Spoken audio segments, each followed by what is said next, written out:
Dari lantai dasar Sentral Bisnis Jakarta Islamic Center 107.7 FM Radio GIC Suara Peradaban Islam Jakarta. Assalamualaikum warahmatullahi wabarakatuh. Alhamdulillah mitra, senang sekali di sore hari ini, hari Kamis, Andi Umar hadir kembali menyapa mitra GIC. Tentu ini kebahagiaan tersendiri pastinya untuk menemani Anda semua yang saat ini bergabung bersama kami di FM 107.7 dan juga menyapa mitra JC yang menyertai kita di audio streaming di www.islamicstripcenter.org.id. Dan mitra yang hari ini di sosial media Facebook juga terima kasih sudah bergabung di live Facebook Radio GIC dan juga via Zoom saat ini sudah bersama kita. Alhamdulillah. Dan jangan lewatkan untuk Anda yang saat ini tidak bersama, mungkin ada beberapa hal kegiatan sehingga tidak bisa tepat bersama kita hari ini bergabung. Anda bisa mengikuti siaran kami di channel YouTube GIC TV. Jangan lupa ikuti, like, share, komen, dan subscribe agar kemanfaatan dari program Bincang Bisnis Muslim semakin meluas, tentunya melihat tema-tema yang menarik terus kami hadirkan untuk Anda. Baik mitra JC, Bincang Bisnis Muslim hari ini sudah memasuki edisi yang ke-21. Ini menjawab kerinduan teman-teman semua karena mungkin beberapa pekan kemarin kita tidak sempat hadir bersama, tapi alhamdulillah dengan izin Allah hari ini kita berjumpa. Sebelum kita masuk di sebuah pembahasan tentang tema yang menarik untuk kita simak adalah bagaimana menimbang reward dan punishment dalam perspektif syariah. Begitu ya mitra JC. Kalau kita melihat momentum hari ini di mana pergantian tahun baru 2021, banyak perusahaan-perusahaan yang menerapkan reward atau memberikan reward atau sebagai imbalan ataupun juga hadiah dalam ragam model ya, ada dalam bentuk uang tunai, ada juga dalam bentuk bingkisan atau mungkin juga jalan-jalan sebagai liburan, atau juga mungkin kenaikan jabatan atau mungkin dalam bentuk beasiswa gitu untuk pendidikan ke jenjang berikutnya. Ini beberapa bentuk dari reward atau juga punishment juga sering diberikan ya, entah itu ada sampai di pemberhentian atau juga tidak ada kenaikan gaji atau bentuk dari ada kontrol dari supervisor ketika kita beraktivitas dan banyak ragam lain. Nah untuk itu mitra JC, Anda hari ini mungkin punya amanah sebagai pimpinan perusahaan, Anda sebagai HRD, atau Anda sebagai produsen, Anda sebagai pegawai, atau sampai ke konsumen, tentu saja sangat akrab dengan reward dan juga punishment.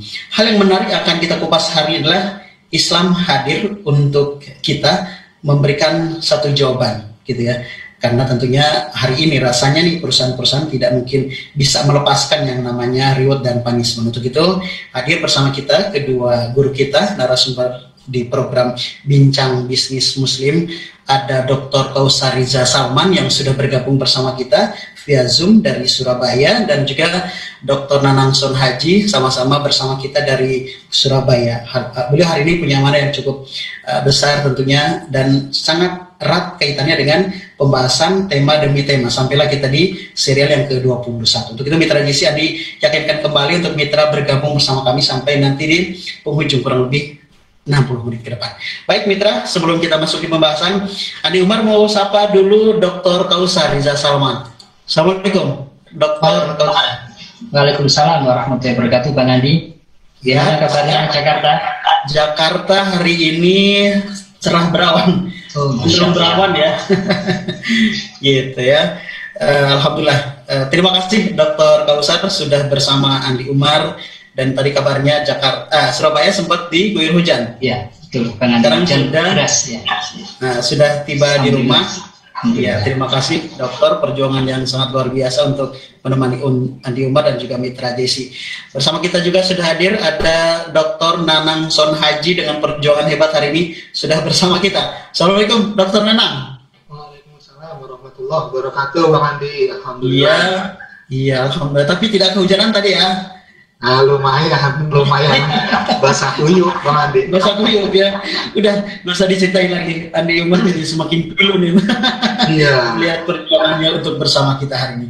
Dokter Guru Andi keduanya ini luar biasa hari ini bersama kita. Dan baiklah Mitra JIC yang sudah bersama kita. Tadi Andi sudah sampaikan sebagai bocoran bahwa kita akan membahas tentang menimbang reward dan punishment dalam perspektif syariah. Seperti biasa, Mitra JC kesempatan pertama kita coba berikan untuk Dr. Kausar untuk memaparkan. Silakan dok, sekaligus juga menyapa kita. Tafadhol, Dr. Kausar. Baik, terima kasih Bang Andi atas kesempatannya. Assalamualaikum warahmatullahi wabarakatuh. Suara saya bisa didengar jelas Bang Andi? Jelas ya. Alhamdulillah. Baik. Alhamdulillah. Hamdan katsiran thayyiban mubarakan fi kama yuhibbu rabbuna wa yarda. Alhamdulillah.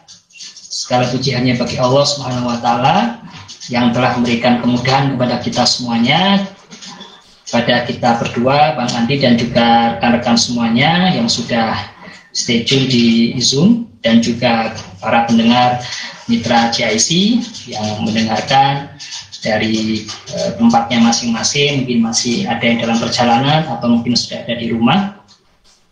Alhamdulillah binikmah, segala puji hanya bagi Allah yang telah memberikan banyak sekali kenikmatan ya.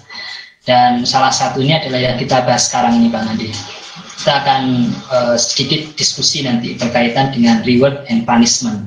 Dan juga Bang Andi ada istilah lain yang pernah ditelurkan oleh salah satu ahli dari Barat ya. Nah, kenapa ini muncul? Itu sebetulnya salah satunya adalah ada konsep yang dibuat oleh salah satu penulis artikel di Barat, itu menulisnya disiplin without punishment, Bang Andi. Jadi disiplin tanpa adanya punishment. Nah, ini dipresentasikan Bang Andi di tingkat atau di level internasional seminar. Nah, padahal kalau kita kaji secara mendalam ya, baik dari aspek pendidikan, baik dari aspek bisnis ya, atau dari aspek pendidikan anak ya, dan hanya lagi lah dari aspek-aspek itu ya, memang Islam itu mengajarkan ya, tidak hanya memberikan reward gitu ya, tapi juga bagaimana punishment yang mampu untuk mendorong kinerja yang lebih baik. Bagaimana punishment itu ya, sehingga orang yang bersalah itu tahu kesalahannya, Bang Andi. Ya. Tapi sebelum masuk secara lebih dalam ya berkaitan dengan reward and punishment, coba kita telusur lagi ya, sisi-sisi ketentuan syariah atau sudut-sudut ketentuan syariah yang bisa kita jadikan sebagai acuan ya, sebagai pedoman. Yang pertama adalah kalau kita bahas terkait dengan reward, itu kita lihat dari ayat surat An-Nahl, Bang Andi, ayat 97 ya. Ini salah satu yang biasanya ya para peneliti ya terkait dengan reward ini menjadikan ayat ini sebagai salah satu dasar ya dalam mengemukakan argumentasinya ya berkaitan dengan reward.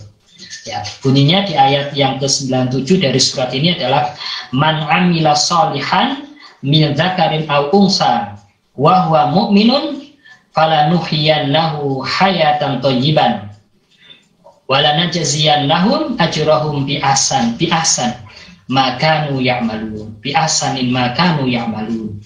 Jadi artinya barang siapa yang mengerjakan amal soleh ya, baik laki-laki maupun perempuan, dalam keadaan dia beriman kepada Allah, maka sesungguhnya akan kami berikan kepadanya kehidupan yang baik ya, hayatan thayyiban, dan sesungguhnya kami akan memberikan balasan balasan kepada mereka dengan pahala yang lebih besar. Jaza ini, balasan ini, itu tentu kalau kita bahas dari kajian balasan itu baik di sisi dunia atau di sisi akhirat, maka inilah yang menjadi dasar atau kunci dari pemberian reward, ya.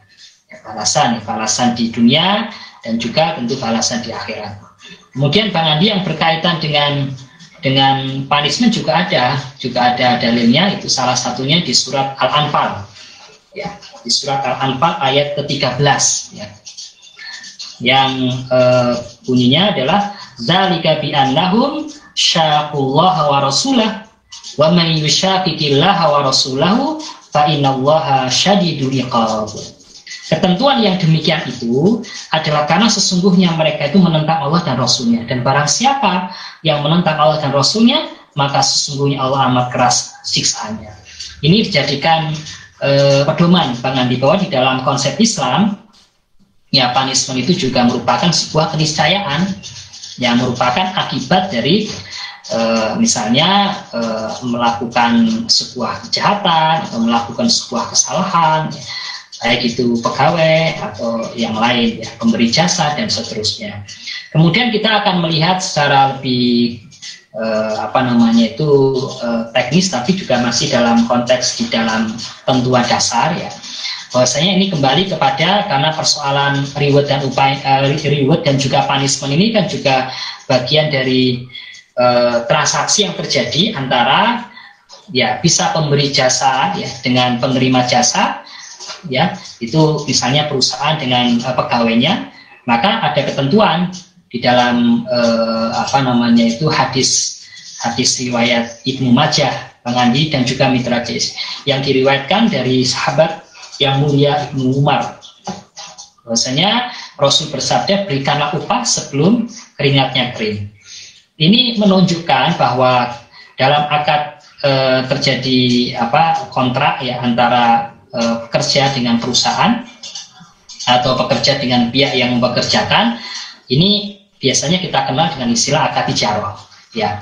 Bukan menunjukkan sebuah keharusan bahwa di dalam akad jasa itu dibayarkan dulu atau diberikan pembayaran sebelum selesai. Ini bukan menunjukkan gitu, ya, makna dari ayat ini.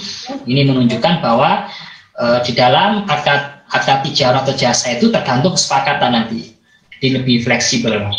Kemudian juga di dalam riwayat yang lain dijelaskan bahwa kalau kita akan mempekerjakan karyawan atau pekerja, maka sampaikan, ya, beritahukan secara komplit, secara lengkap, ya, secara detail upahnya, ya, termasuk rewardnya apa saja yang akan dia terima, ya, baik nanti penjelasannya apakah reward itu dalam bentuk materi atau non materi, itu harus disampaikan. Nah, kemudian juga yang lain terkait dengan kaidah yang sering kita bahas dan menjadi pedoman kita dalam berbagai aspek muamalah, ya, berbagai aspek muamalah jual belikah atau kaitannya dengan yang kita bahas sekarang, itu juga berlaku ketentuan dasar bahwa semua itu boleh dilakukan, apapun itu bentuknya, reward apapun bentuknya, ya. Kemudian juga punishment apapun bentuknya, tapi nanti ada kaidah-kaidah yang perlu harus kita lakukan, ya. Sampai ada dalil yang melarang. Ini menunjukkan bahwa nanti kalau misalnya pemberian itu tidak adil, ya, kemudian pemberian baik itu rewardnya juga tidak adil, punishmentnya juga tidak adil, tebang pilih, tidak sama untuk semua karyawan. Nah, ini juga ada dalil yang melarang itu. Kemudian juga yang terakhir terkait dengan sudut-sudut ketentuan syariah ini adalah bahwa menghindarkan mafsadah, ya, kerusakan, ya, bahaya itu harus kita dulukan dibandingkan dengan mendatangkan kemaslahatan. Ini kondisinya dalam kondisi yang kita tidak punya pilihan lain kecuali antara dua pilihan yang sama-sama susahnya ini nanti, misalkan kondisi perusahaan yang demikian. Itu nanti sementara yang saya sampaikan terkait dengan sudut-sudut ketentuan syariah, Bang Andi, mungkin nanti kita akan lebih detail lagi. Saya kembalikan lagi ke Bang Andi. Ya, baik. Sudah memberikan pengantar bagi kita semua mitra JIC yang tentunya berkaitan dengan menimbang reward dan punishment dalam perspektif. tadi yang disebut dalam syariahnya ada beberapa poin yang kalau tidak salah beberapa yang ditangkap itu bagaimana reward itu ternyata dalam surat An-Nas 97 juga sudah dijelaskan dengan gamblang baik kita sebagai muslim. Dan tadi reward ada juga punishment dalam surat Al-Anfal ayat ke-13 juga dijelaskan. Dan tadi bahwa punishment dan reward kalau Anda melihat dari paparan Dr. Kausar itu bahwa transaksi antara pemberi jasa dan penerima jasa. Dan tentunya di sana ada upah ya untuk membayar keringat yang sudah diberikan sebagai bagian kontribusi dan dedikasi. Dan kalau ada juga yang menangkap aspek muamalah berlaku ketentuan dasar, pada intinya reward dan punishment dibolehkan begitu saja. Yang pasti tidak ada tebang pilih dan juga harus adil begitu. Nah, mitra sih hal satu lagi yang akan ditangkap bahwa bagaimana menghindari kerusakan itu harus didahulukan dibanding dengan kemaslahatan. Nah, tentunya diskusi kita hari ini akan lebih menarik pastinya karena mitra JIC ini akrab dengan keseharian kita dalam hal reward dan juga punishment, dan kita masih akan sama-sama dengarkan satu paparan dari Dr. Nanang Sonhaji, tentu masih berkaitan dengan menimbang reward dan punishment dalam perspektif syariah. Sekarang akan kita berikan kepada Dr. Nanang Sonhaji. Dok, waktu Andi berikan kesempatan. Baik, terima kasih Bang Andi dan seluruh partisipan. Alhamdulillah pada sore hari ini sangat luar biasa sekali ya. Sangat antusias, jumlahnya juga sangat banyak, dan juga para pendengar serta pemirsa ya Radio JIC melalui streaming di YouTube. Alhamdulillah hari ini topik kita memang berkaitan dengan reward dan punishment. Jadi kalau dari sudut pandang praktisnya gitu ya, ketika kita bicara di awal tahun seperti saat ini yang seperti tadi disampaikan oleh Bang Andi ya, ini sebenarnya adalah merupakan momentum yang ditunggu-tunggu ya oleh para karyawan, oleh para pekerja untuk menantikan reward ya, untuk menantikan reward, bonus ya, gaji tambahan, lagi istilahnya adalah remunerasi dan sebagainya. Nah, hari ini kita akan melihat ya bahwa di dalam pandangan Islam seperti tadi yang disampaikan oleh Ustadz Kausar, ya, bahwa di dalam Al-Quran itu sendiri memang sudah sangat jelas sekali. Al-Quran itu juga mengenalkan kita kepada istilah reward dan punishment ya. Kalau dalam bahasa Arab itu ya ada istilah namanya tarhib, dan ya, tarhib itu identik dengan upaya untuk melakukan suatu aktivitas yang bisa menimbulkan kebaikan. Sebaliknya lawannya adalah tarhib. Tarhib ini adalah punishment. Jadi seperti tadi disampaikan oleh Ustadz Kausar bahwa banyak dalil yang disampaikan di dalam Al-Quran mengenai bagaimana tarhib ya, upaya-upaya yang bisa memotivasi kita ya, untuk melakukan amal-amal kebaikan sehingga kemudian kita bisa memperoleh reward ya. Reward di mata Allah ini adalah keridhaan dan pahala yang dijanjikan ya. Sedangkan punishment itu juga di mata Allah Subhanahu wa taala juga merupakan ancaman ya, ancaman neraka. Nah, ini adalah konsep dasar yang menjadi bahasan kita pada sore hari ini. Jadi jelas sekali konsep dasarnya bahwa Islam itu mengatur sedemikian rupa untuk urusan hal-hal yang berkaitan dengan muamalah, yaitu reward dan punishment. Lalu bagaimana praktiknya, begitu ya? Lalu bagaimana praktiknya? Intinya adalah ketika kita bicara tentang reward, gitu ya. Intinya ketika bicara tentang reward itu memang suatu bentuk stimulus yang dirancang oleh suatu organisasi bisnis. Kalau kita bicara tentang organisasi bisnis, untuk bisa memotivasi karyawannya. Yang pertama adalah tujuannya untuk mempertahankan kinerja.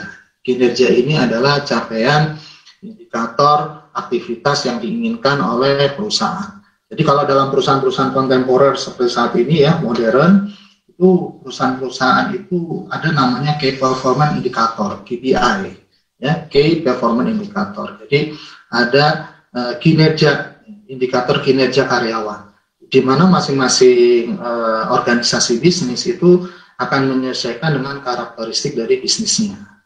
Jadi kalau misalkan di tempat kami itu ya yang bergerak di dalam industri jasa, itu bagaimana cara menentukan reward dan punishment itu melalui self assessment, ya, melalui penilaian yang dilakukan oleh pribadi tersebut, karena kan memang yang tahu apa yang dilakukan selama periode penilaian itu adalah yang bersangkutan. Itu dilakukan secara tertulis berdasarkan dokumen-dokumen capaian kinerja yang sudah diinventaris, yang sudah dilakukan dokumentasinya. Nah, setelah melakukan penilaian itu, tentu saja karena kita ini juga harus melakukan validasi atas kebenaran dari capaian kinerja yang kita isi sendiri, yang kita ukur sendiri, itu menggunakan pola. Ada yang 180 derajat, ya. Kalau 180 derajat itu berarti rekan sejawat, ya, sesama bagian, itu kemudian dengan atasan, ya, dengan atasan.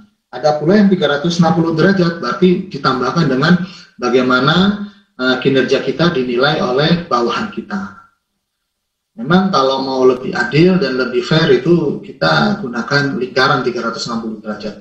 Artinya ketika kita melakukan penilaian gitu ya, melakukan penilaian terhadap diri kita bahwa kita ini dalam satu aspek manajemen tertentu, katakan saja indikatornya misalkan ya kehadiran di kantor kita tepat waktu gitu ya, terus dokumennya adalah catatan tertulis, absensi masuk dan absensi keluar gitu. Nah, apakah itu benar? Kemudian kita bisa di cross check di dokumennya. Dan misalkan lagi indikator yang kedua kita adalah kita selalu berupaya untuk memberikan pelayanan yang terbaik kepada pelanggan kita. Dokumen catatannya apa misalkan? Ya, dokumen catatannya adalah interaksi catatan kita terhadap bagaimana penanganan terhadap keluhan pelanggan. Apakah itu bisa kemudian kita nilai sendiri dalam manajemen sumber daya manusia, ya pengelolaan reward ini, maka tadi dikenal 360 derajat. Ketika saya menyatakan bahwa saya ramah dan memberikan pelayanan yang memuaskan kepada pelanggan saya, maka key performance indicator atau kinerja kunci itu mengharuskan saya untuk meng-cross check dengan rekan sejawat saya. Apakah benar ini ya, saya ini adalah karyawan yang memberikan pelayanan. Tentu saja yang dimintai keterangan adalah rekan sejawat yang memang berinteraksi dengan saya. Itu seperti itu. Kemudian bisa lagi di cross check lagi ke bawah gitu ya, kepada bawahan saya. Apakah betul gitu ya, saya ini adalah karyawan yang memang menjalankan fungsi untuk memberikan pelayanan yang terbaik bagi karyawan. Ternyata bawahan saya mengatakan tidak seperti itu. Bapak itu pelayanannya kepada pelanggan kurang begitu memuaskan. Kadang-kala malah diberikan kepada saya dan saya yang harus menghandle. Nah, ini merupakan counterpart dari apa yang sudah saya lakukan dalam penilaian self-assessment. Nah, itu contoh-contoh gitu ya, bagaimana kemudian merumuskan suatu reward. Jadi tidak ujuk-ujuk reward itu kemudian diberikan dalam suatu imbalan gitu, tetapi ada mekanisme bagaimana reward tersebut ditentukan, kemudian baru dari situ prestasinya diukur. Nah, skala reward itu ditetapkan oleh manajemen. Mengapa hal ini dilakukan? Tadi seperti dikatakan oleh Ustadz Kausar bahwa pada intinya reward itu juga harus memberikan rasa keadilan. Harus memberikan rasa keadilan. Adil itu tidak mesti sama. Adil itu tidak mesti sama. Adil itu adalah memiliki takaran dan kemanfaatan serta relevansi yang sama, tapi tidak sama. Nah, ini yang disebut dengan reward. Lalu bagaimana dengan punishment? Punishment juga demikian. Ya, punishment itu bukan berarti sesuatu yang membuat karyawan itu menjadi jerah, tetapi kemudian kehilangan motivasi. Ini yang harus dipahami ya dalam manajemen sumber daya kontemporer, bahwa ketika kita bicara punishment itu sebaiknya adalah punishment ini tidak hanya sekedar memberikan peringatan yang memaksa, memberikan efek jerah yang tidak akan diulangi lagi oleh karyawan, tetapi juga punishment ini ada unsur pendidikan di sana, bahwa apa, yaitu karyawan tersebut tahu kesalahannya di mana, ya, kekeliruannya di mana, kemudian diinformasikan, dipahami, sehingga kelak di proses selanjutnya, di hari berikutnya, di periode berikutnya itu tidak lagi melakukan yang sama. Yang kedua, punishment itu juga harus memberikan apa, nilai motivasi. Jadi jangan sampai gitu ya, seorang karyawan kemudian di punishment, tetapi dia tidak ada kesempatan untuk termotivasi untuk memperbaiki apa yang telah dilakukan, yang tadi dikatakan salah gitu. Jadi dia tidak punya kesempatan untuk memperbaiki kesalahannya. Ini merupakan punishment yang tidak adil. Jadi konsepnya, kalau reward itu memberikan keadilan, punishment juga memberikan keadilan. Keadilan di mana? Kalau punishment memberikan keadilan, ya, itu supaya ada kesempatan, ya, bagi yang di punishment itu untuk memperbaiki, bahkan termotivasi untuk menjadi lebih baik. Itu mungkin Bang Andi sebagai pengantar awal bagaimana praktik dari reward dan punishment yang saat ini ya berjalan di beberapa organisasi bisnis. Dr. Nanang, terima kasih tadi sudah memberikan banyak kepada kita bagaimana sebenarnya praktik reward dan juga punishment. Memang lagi-lagi keadilan yang harus diberikan, kesempatan kepada dalam hal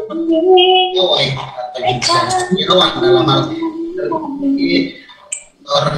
Nanang sempat membahas bagaimana cara menyusun sistem reward dan juga punishment, terus hal-hal apa saja perlu diperhatikan pada saat sistem reward dan punishment itu diberikan. Memang tidak serta-merta ya. Begitu tadi menyapa kembali para mitra GIC hari ini, sekali lagi untuk Anda yang hari ini punya amanah yang cukup strategis di sebuah perusahaan, bagaimana melihat kinerja dari para karyawan atau juga pegawainya, apakah spiritnya semakin meningkat hari demi hari dengan diberikannya atau diberlakukannya punishment dan juga reward, atau juga sebaliknya dampaknya tidak terlalu terlihat. Untuk itu mungkin kalau Andi anggap dari pesan-pesan dari Dr.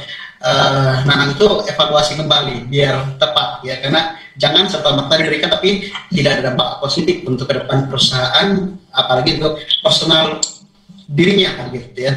Baik mitra JC, tentu kami akan berikan kesempatan untuk Anda yang ingin bergabung bersama kami untuk memperdalam kembali bahasan kita tentang menimbang reward dan punishment dalam perspektif syariah. Karena di Umar cukup yakin kalau Anda hanya mendapatkan materi tentang reward dan juga punishment cukup banyak ya kalau kita lihat koleksi di YouTube. Tapi Andi melihat juga cukup sedikit untuk Anda sebagai sebuah referensi atau materi bagaimana kacamata atau perspektif syariah bicara tentang reward dan juga punishment. Untuk itu Andi Umar sangat merasa beruntung sekali kalau mitra hari ini memilih siaran kita sore hari ini di sebuah perbincangan tentang reward dan punishment dalam perspektif syariah. Dan ini ada di edisi atau serial ke-21 di Bincang Bisnis Muslim. Ada 36 partisipan yang sudah bersama kita sore hari ini. Mungkin mitra JC atau para partisipan ada tanggapan atau juga seri pengalaman, karena mungkin Anda punya posisi yang sangat strategis dan yang menerapkan reward dan juga punishment. Silakan bersama kita ya. Boleh di kolom chatnya diberikan atau dituliskan saja komentarnya. Ya, sudah bersama kita Mbak Alvina Putri. Dan betul sebelum Andi bacakan, silakan untuk mitra atau teman-teman yang bergabung dari atau via Zoom segera bersama kami karena Andi Akmal akan segera bacakan. Baik, kita akan bacakan Dr. Kausar dan juga Dr. Nanang dari Alvina Putri. Assalamualaikum warahmatullahi wabarakatuh. Alvina, Oktavira, sebentar, ke atas lagi.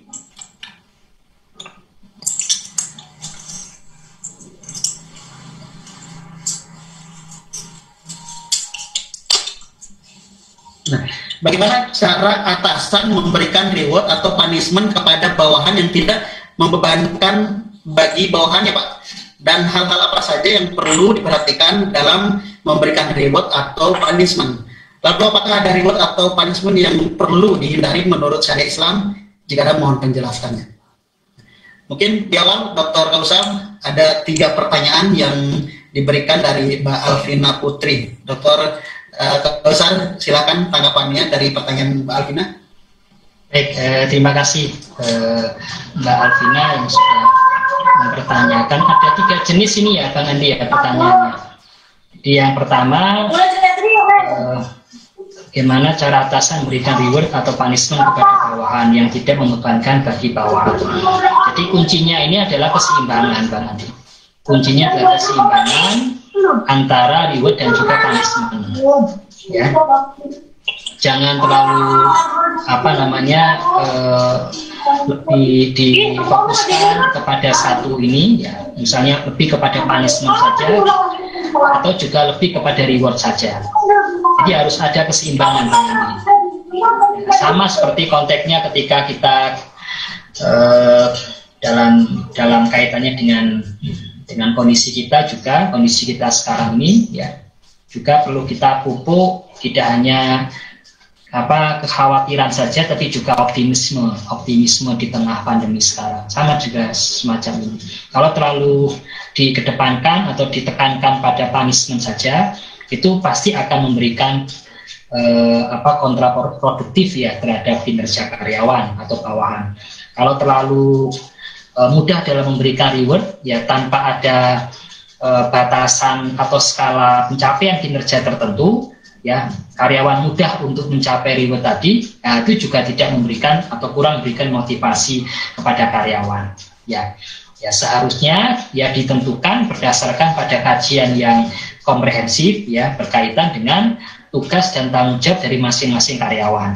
Ya, itu. Kemudian pertanyaan kedua, apa yang perlu diperhatikan dalam memberikan reward dan juga punishment? Ya, tentu kalau reward itu ada pencapaian di atas standar atau di atas rata-rata. Biasanya kalau di bagian sales, ya di bagian direct selling gitu, di beberapa perusahaan, ya misalnya yang bergerak di bidang otomotif atau jual beli rumah, itu memberikan komisi, ya komisi atas pencapaian, ya. Jadi itu yang perlu disampaikan, ya, dan juga tentu kejelasan, ya, informasinya harus transparan, ya, harus ada transparansi yang jelas, dan tentu sekali lagi ini berkaitan dengan penegakan aturan di perusahaan, ya. Pemberian reward dan punishment-nya itu harus adil, pasti itu harus mengedepankan keadilan. Keadilan itu menunjukkan adanya penempatan sesuatu itu sesuai dengan tempatnya. Apapun yang kita lakukan ketika melakukan kebaikan, mendapatkan balasan, ketika melakukan kesalahan kita mendapatkan punishment, tapi sekali lagi punishment itu ya tujuannya untuk menyadari kekeliruannya dan kemudian memperbaiki, ya, ada proses perbaikan, ya. Dan juga nanti tentu akan berpengaruh terhadap kinerja, nanti pada akhirnya kinerjanya akan menjadi lebih baik.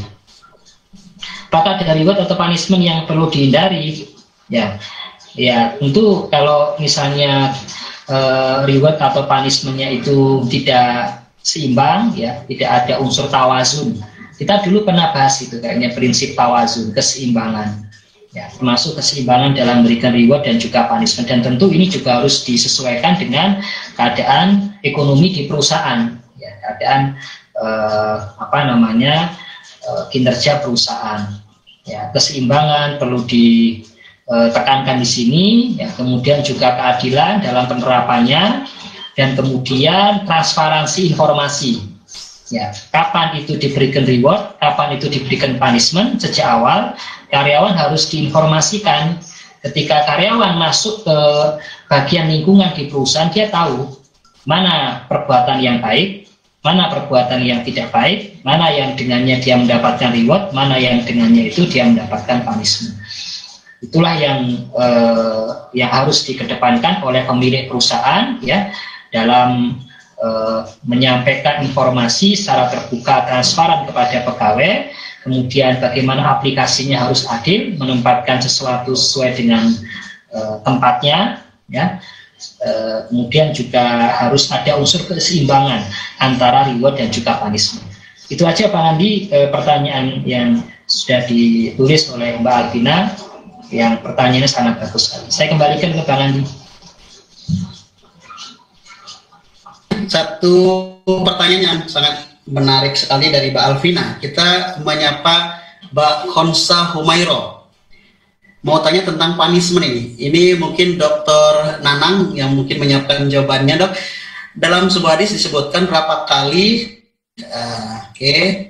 berapa kali kita harus memaafkan karyawan kita. Rasulullah menjawab, maafkan dia 60 kali. Nah, bagaimana penerapan hadis ini di tengah kondisi kita di sini yang cenderung kapitalis? Ini juga pertanyaan yang cukup dalam nih. Dr. Nanang mungkin bisa berikan satu jawaban untuk khusus buat konsul umumnya untuk kita semua. Waalaikumsalam warahmatullahi wabarakatuh. Terima kasih saudari Khonsa Jairah. Ini luar biasa ini, mesti cantik ini anaknya ini, pipinya kemerah-merahan gitu ya. Alhamdulillah. Pertanyaannya. Jadi kalau saya itu melihatnya begini, Bang Andi. Nabi Muhammad SAW itu adalah suatu hasanah bagi kita. Dari pertanyaan ini kita melihat beliau itu maafkan dia sampai 60 kali, gitu ya.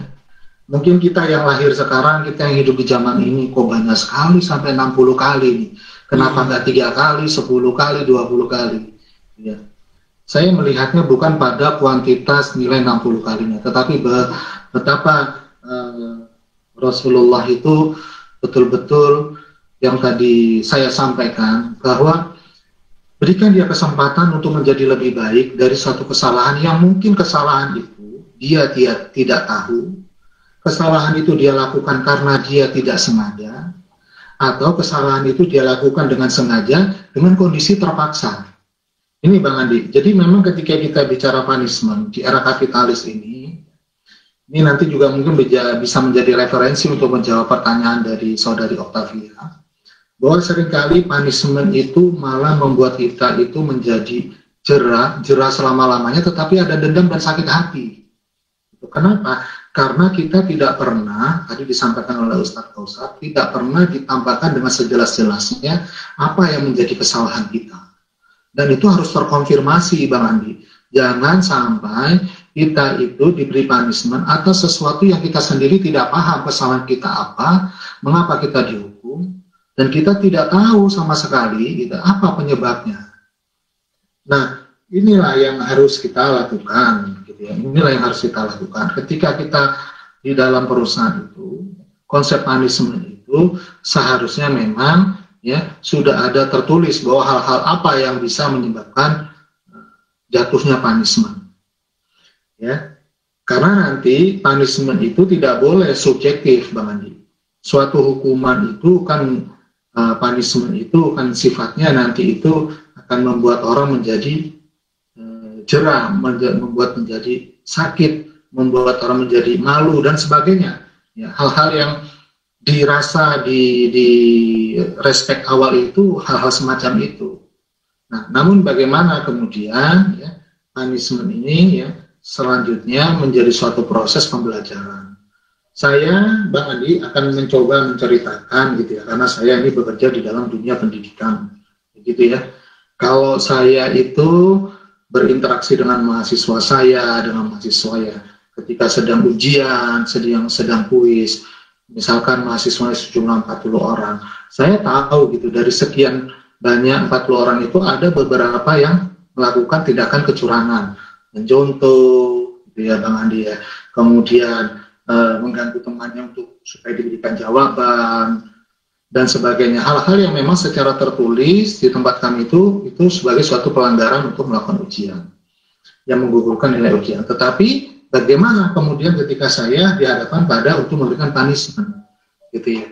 Ketika saya harus memberikan punishment itu, saya akan memanggil, jangan kemudian langsung di depan teman-temannya, ya di depan teman-temannya, kemudian kita marah-marahi, ya kita tunjukkan kesalahannya, jangan. Inilah kemudian ini bisa diartikulasikan dengan bagaimana Rasulullah itu menjawab memaafkan.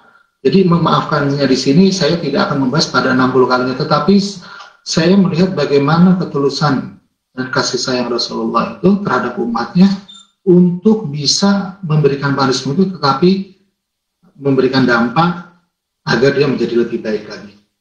Saya panggil mahasiswa saya itu, atau setelah bubar kelas, saya pesenin, nanti kamu jangan bubar dulu, teman saya, baru saya tunjukkan, kamu tadi melakukan ini, kamu contoh, sebenarnya kamu pintar, kamu percaya diri, saya yakin kamu bisa melakukan dan mengerjakan tugas itu sendiri. Nah, ini adalah bentuk, Bang Andi, tetap kita punishment, nilainya kita gugurkan, tetapi kita motivasi dia menggunakan bahasa-bahasa motivasi. Misalkan kamu punya kepercayaan diri yang bagus, sebenarnya selama perkuliahan dari awal sampai sekarang itu saya lihat kamu pintar, pandai, kenapa kamu lakukan ini?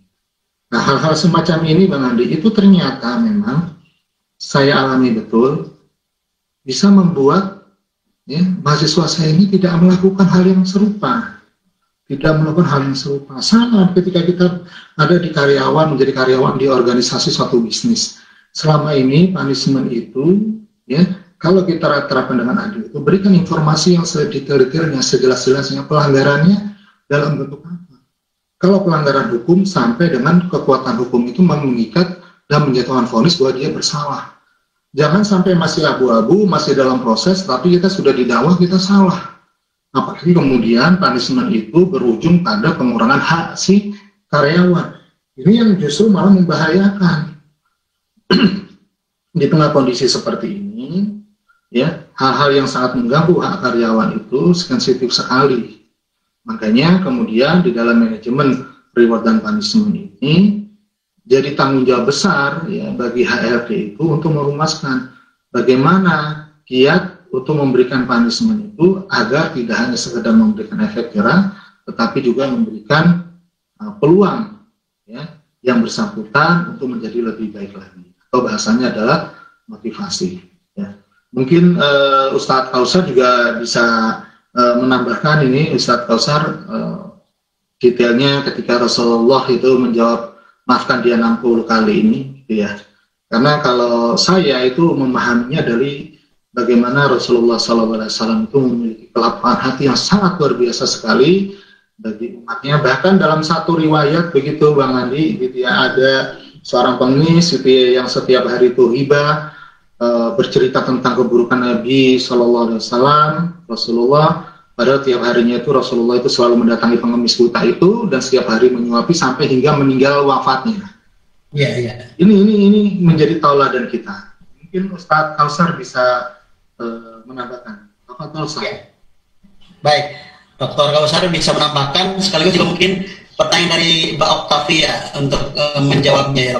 Pertanyaan dari Mbak Oktavia itu bagaimana menyusun punishment agar tidak hanya menimbulkan efek jerah, tapi juga bisa memotivasi untuk memiliki kinerja yang lebih baik lagi. Ini ada kaitan juga ya. Oke, silakan Dr. Kausar.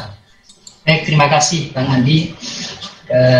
Sekaligus saya menjawab pertanyaan dari Mbak Oktavia, juga hampir sama ya dengan pertanyaan sebelumnya. Kalau skenario atau sistem punishment yang baik ya, atau yang dituntunkan oleh syariat kita, itu memang seharusnya punishment yang sifatnya mendidik. Mendidik itu artinya bahwa yang bersangkutan yang melakukan kesalahan itu tidak semata-mata dijudge semata sebagai pihak yang melakukan kesalahan, tetapi disampaikan bahwa kesalahan ini itu kalau dari aspek agama ya, kemudian juga itu menunjukkan dia telah melalaikan hak, dia telah melalaikan kewajiban, ada hak orang lain yang dikurangi. Jadi ada informasi yang sampai kepada yang bersangkutan bahwa dia telah melakukan kesalahan, kemudian dengan kalau saya berikan analogi sederhana ketika di hadis itu Bang Andi dan juga rekan-rekan semuanya, ketika kita mendidik anak ketika usia 7 tahun, sampaikan tentang kita ajak untuk mengerjakan sholat 7 tahun. Kemudian usia 10 tahun baru kemudian dipukul kalau anak tidak mengerjakan sholat. Tapi syaratnya apa? Pukulannya sifatnya mendidik, tidak boleh menyakitkan. Tapi kalau ketika usia 7 tahun tidak disampaikan kewajibannya, maka tidak boleh kita memukul anak ketika usia 7 tahun kita tidak menyampaikan ini adalah perintah. sama analogi itu kita terapkan dalam konteks di punishment ini, sampaikan bahwa ini adalah perbuatan-perbuatan atau kegiatan yang melanggar aturan perusahaan, kegiatan yang tidak beretika, kegiatan yang akan mendapatkan hukuman, ya. Cuman harus sampaikan di awal. Kemudian juga yang tadi disampaikan Dr. Nanang berkaitan dengan keadilan, ini terapkan itu. Jangan hanya ketika dia punya kedekatan dengan kita, itu kita berikan maaf, selesai masalah. Kemudian kalau ada orang yang tidak sepaham dengan kita, itu diperpanjang terus, bahkan ditelisik, dicari-cari kesalahan yang lain, merembet ke kesalahan yang satu, merembet pada kesalahan-kesalahan yang lain. Ini seringkali terjadi praktek di tengah-tengah masyarakat kita, ya, apakah itu di perusahaan jasa atau di perusahaan manufaktur. Ya, maka di dalam ayat Al-Quran dijelaskan bahwasanya kita harus adil. Janganlah kebencian kita pada suatu kaum menyebabkan kita nggak berlaku adil. Adillah, kenapa? Karena adil itu dekat dengan takwa. Jadi pemimpin yang adil, atasan yang adil, itu menunjukkan kadar atau tingkat ketakwaan seseorang. Oh, kalau ini pemimpinnya atau atasannya ini gimana ya cara indikatornya dia? Kita katakan dia pemimpin yang bertakwa atau pemimpin tidak susah. Cukup lihat dari bagaimana dia menerapkan reward dan punishment itu dalam konteks keadilan. Apakah dia adil atau tidak? Kalau dia adil berarti salah satu indikator takwa ada. Meskipun juga belum penuh kita katakan dia bertakwa yang sesungguhnya dalam konteks yang yang kafah gitu ya. Ya, kemudian juga bergeser ke tadi yang dipertanyakan Mbak Saud Mayorah ini terkait dengan permohonan maaf. Inilah sebetulnya yang luar biasa ini, karena sifat Rahman ya, sifat kasih sayang dari Rasul kepada pembantunya ya, pada bawahannya, bahwasanya memberikan maaf ya sampai 60 kali. Kalau kita kembalikan pada kondisi atau fenomena sekarang, ini kayaknya kita tidak akan bisa menemui Bang Andi sosok pemimpin yang luar biasa semacam yang digambarkan dalam hadis tadi. Tapi kita bisa mengambil ibroh, pelajaran dari apa yang sudah dituntunkan oleh Rasulullah, karena Rasulullah adalah panutan kita. Kalau kita mau menjadikan siapa orang yang paling kita jadikan sebagai fans kita, jangan pada orang lain. Sudah fans kita itu Rasulullah, semuanya komplit sudah. Mau bahas tentang sifat-sifat Rasul ya, kebaikan beliau luar biasa, semuanya ada di Syama'il Muhammadiyah. Bang Andi, mungkin suatu saat nanti akan kita bahas itu Syama'il Muhammadiyah tentang bagaimana Rasulullah itu. Dan ini yang merupakan ibroh dan juga sekaligus tantangan bagi atasan, ya, bagi perusahaan, ya, owner perusahaan untuk mengedepankan ya husnudon. Ketika ada karyawan kita yang melakukan kesalahan, tampilkan dulu, jangan seudonnya dulu, tapi husnudonnya dulu. Sampaikan bahwasanya kita berbaik sangka dulu, ya, sehingga kita memang tahu secara detail bentuk kesalahannya apa dan sebab yang melatar belakangi karyawan itu melakukan kesalahan. Objektivitas, dan kalau karyawan melakukan kesalahan bukan karena disengaja atau misalnya mencuri aset perusahaan karena memang ada kebutuhan sangat, ada hajat yang dia tidak bisa untuk mencukupi kebutuhan dasar dari dia dan keluarganya, ya dimaafkan. Nah, itu kan akhirnya kembali kepada kelapangan hati kita sebagai seorang manusia, di satu sisi yang cinta pada dunia, dan sisi yang lain juga tampilan kita sebagai owner yang tentu kita ingin mengamankan aset kita. Nah, itulah yang seharusnya kita lakukan. Mudah-mudahan kita menjadi pribadi yang bertakwa, pemimpin yang bertakwa, atasan yang bertakwa, dengan mengedepankan keadilan, dengan mengedepankan transparansi, dan juga jadikan Rasul itu sebagai panutan kita dalam berinteraksi dengan siapapun. Itu Bang Andi yang bisa saya sampaikan. Ya, baik Dok. Dan sepertinya pertanyaan dari Mbak Oktavia ini pertanyaan terakhir yang kita respon. Kita sudah berada di penghujung kebersamaan di program BBM serial yang ke-21 ini, yang tadi sejak awal kita sudah banyak membahas tentang bagaimana menimbang reward dan punishment dalam perspektif syariah. Dan selain materi yang sudah tersampaikan, beberapa pertanyaan yang ketiganya juga sangat erat kaitannya dengan tema pembahasan kita hari ini. Untuk itu, mitra, mari kita sama-sama dengarkan sebagai catatan akhir dari kedua narasumber kita, dan mari kita berikan kesempatan kalau bisa 1 menit untuk Dr. Nanang Sonhaji untuk memberikan catatan akhir. Dok, tafadhol. Alhamdulillah, akhirnya kita sampai di penghujung acara. Jadi ketika kita dalam organisasi bisnis maupun dalam organisasi non-bisnis, reward dan punishment itu adalah bagaimana upaya kita ya memanage agar dampak dari reward dan punishment itu bisa memotivasi karyawan untuk menjadi lebih baik. Reward juga akan berdampak bagi karyawan untuk menjadi lebih baik, punishment juga harus berdampak karyawan menjadi lebih baik. Kalau pas nanti karyawan tersebut masih bergabung di dalam organisasi bisnis kita maupun non-bisnis kita, ketika dia di luar sana, mereka sudah memperoleh pelajaran yang baik bagi dirinya, ya, sehingga nanti akan menjadi suatu catatan prestasi, motivasi untuk menjadi lebih baik di organisasi yang lain. Itu mungkin Bang Andi sebagai catatan kecil saya. Mudah-mudahan kita semuanya itu juga bisa mengimplementasikan ya reward dan punishment ini dengan seadil-adilnya. Terima kasih Bang Andi. Iya, Dr. Nanang Sonhaji, dengan catatan akhirnya sudah diberikan kepada kita semua, dan kini kesempatan kita berikan ke Dr. Kausar, juga sama mungkin catatan akhir dari Dr. Kausar. Baik, terima kasih Bang Andi, rekan pemirsa Mitra GIC dan juga rekan yang join di Zoom ini. Dalam pemberian reward dan punishment ada beberapa prinsip yang harus dijadikan sebagai acuan bagi pemilik perusahaan yang sudah kita diskusikan hari ini, dan ini sangat penting. Yang pertama adalah keseimbangan, prinsip keseimbangan. Kemudian yang kedua adalah keadilan, yang menempatkan sesuatu sesuai dengan tempatnya. Ya, berikan dua hal ini ya kepada karyawan yang dengan perlakuan yang sama.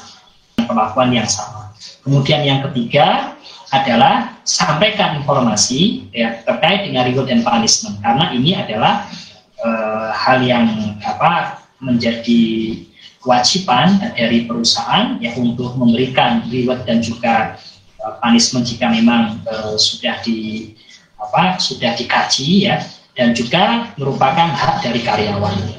Itu aja Pak Andi, sehingga masing-masing ya menjalankan hak dan kewajiban sesuai dengan syariat Islam. Tidak ada yang dikurangi atau juga tidak ada yang didolimi dari haknya masing-masing.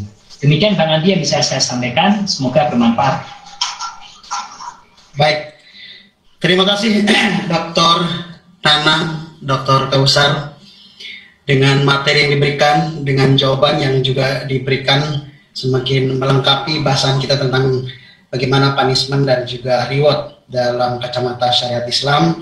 Semoga Mitra JIC kita semakin tercerahkan dari kedua narasumber yang juga terangkum tadi di bagian akhir dari closing statement dari kedua guru kita. Dan terima kasih yang sudah bergabung bersama kami baik melalui FM 107.7 dan juga melalui audio streaming di www.islamicstripcenter.org.id dan juga melalui live Facebook Radio GIC. Dan untuk para partisipan yang bergabung via Zoom juga terima kasih. Semoga kita berjumpa kembali di pekan depan. Ditunggu tema-tema menarik lainnya tentunya yang sangat akrab dengan keseharian kita. Akhirnya kami pamit undur diri dari Ruang Dengar Mitra JIC. Sampai jumpa di edisi yang ke-22. Akhir kata, wassalamualaikum warahmatullahi wabarakatuh. Waalaikumsalam warahmatullahi wabarakatuh. Ya, Dr. Nanang, Dr. Kausar.